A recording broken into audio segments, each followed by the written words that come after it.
Greetings! My name is Dr. Fuller. I would like to introduce you to the mathematical world around you. Natalie works in ecology in Georgia. She said that both the mean and median weights of 15 female African penguins at the Georgia Aquarium are the same. We know what the center of the data is. We also know that the data is evenly distributed because the mean and median are close to the same number. However, we know nothing about how spread out the data is. It is possible that all the penguins weigh about the same, clustered around the mean and median.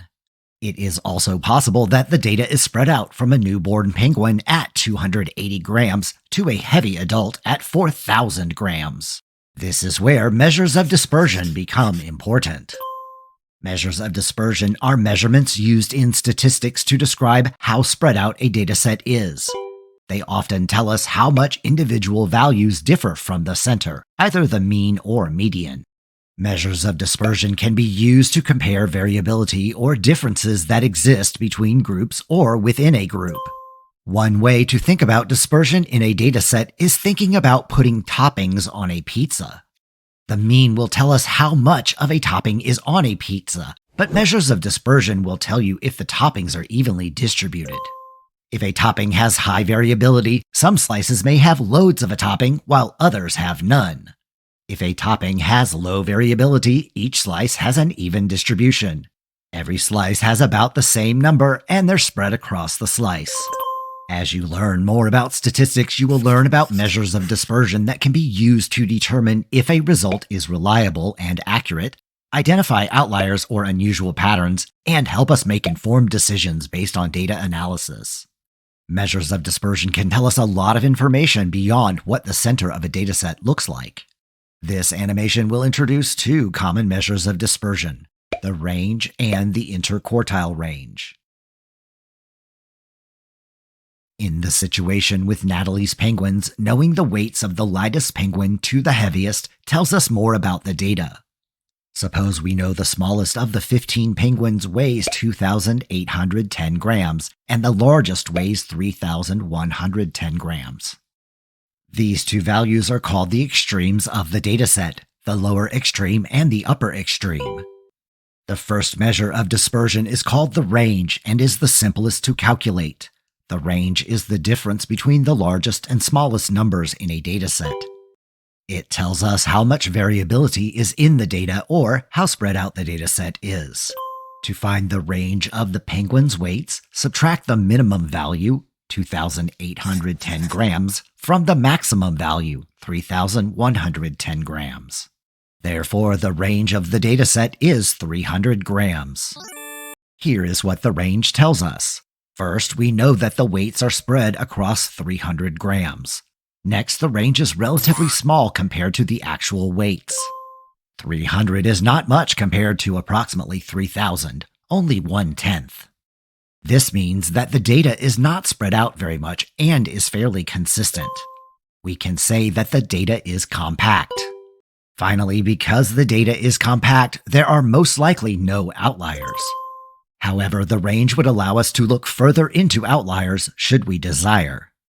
The range provides a lot of information from a single number and a simple calculation. A sports analyst uses the range of points per game to understand the overall scoring range of a team. A small range means that the team's scoring is consistent, while a large range means the team's scoring is inconsistent. An entrepreneur uses the range of prices to understand the overall price distribution of the product. A small range means that the product is sold at a consistent price, while a large range means that the product is sold at a variety of prices. Additionally, the range can be used for decision-making.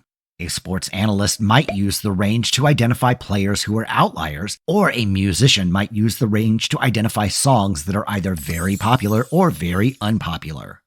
Overall, the range is a useful measure of spread that can be used to understand and make decisions about data. Here are some other ways the range can be used.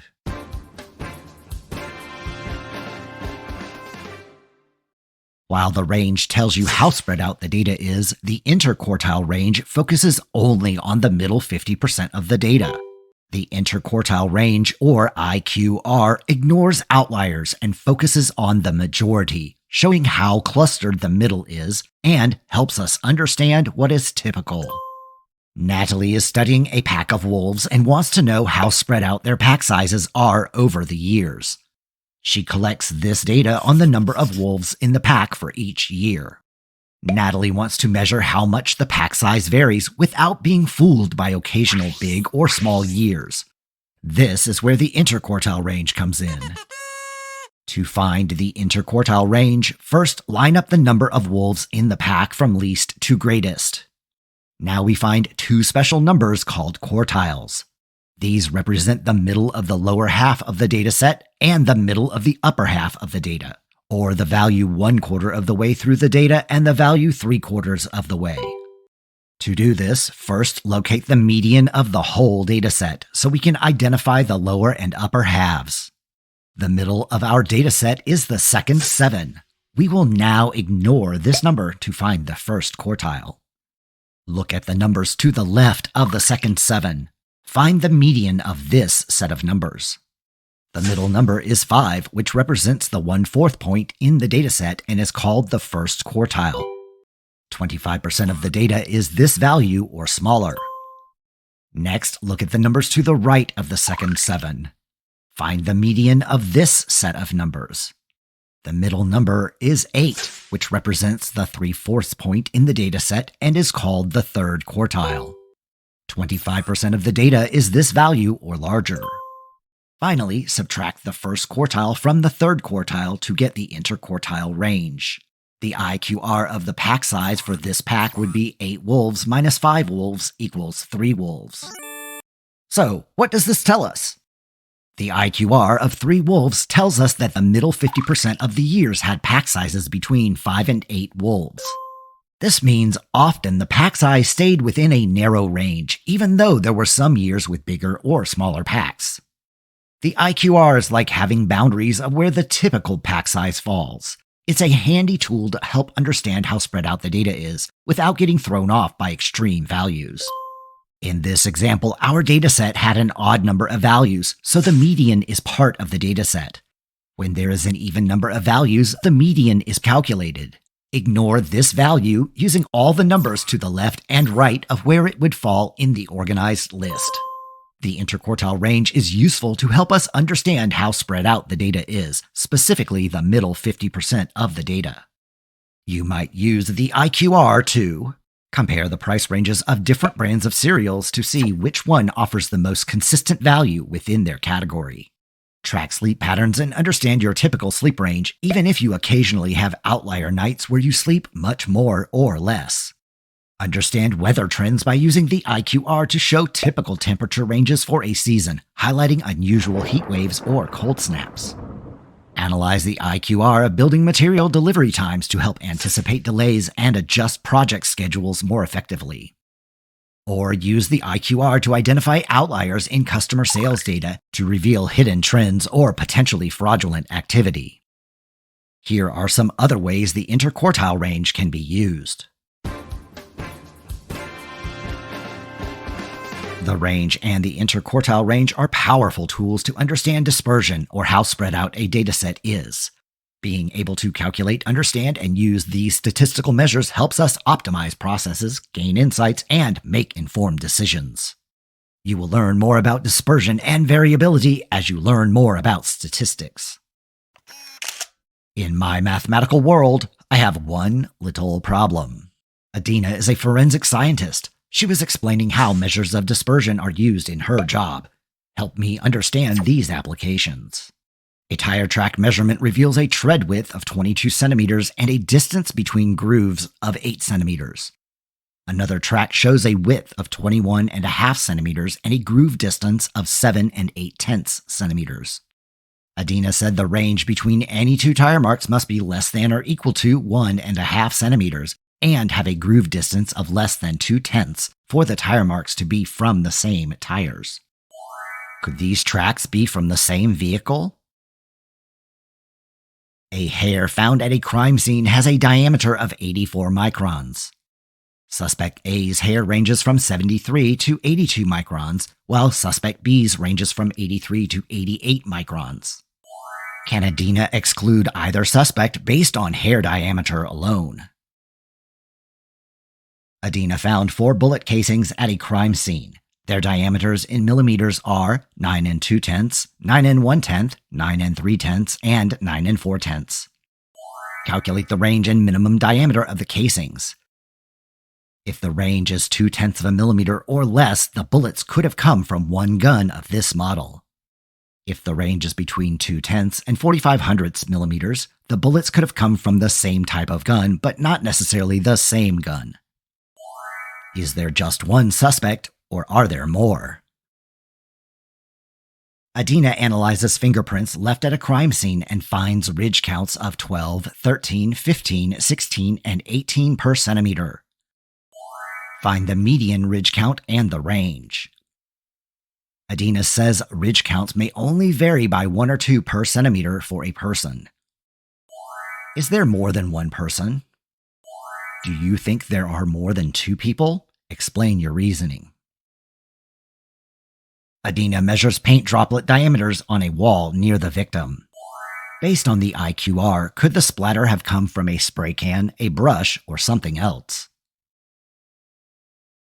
Adina measures car tire tread widths in centimeters at the scene: 19 5/10, 20 2/10, 20 8/10, 21 1/10, and 21 4/10.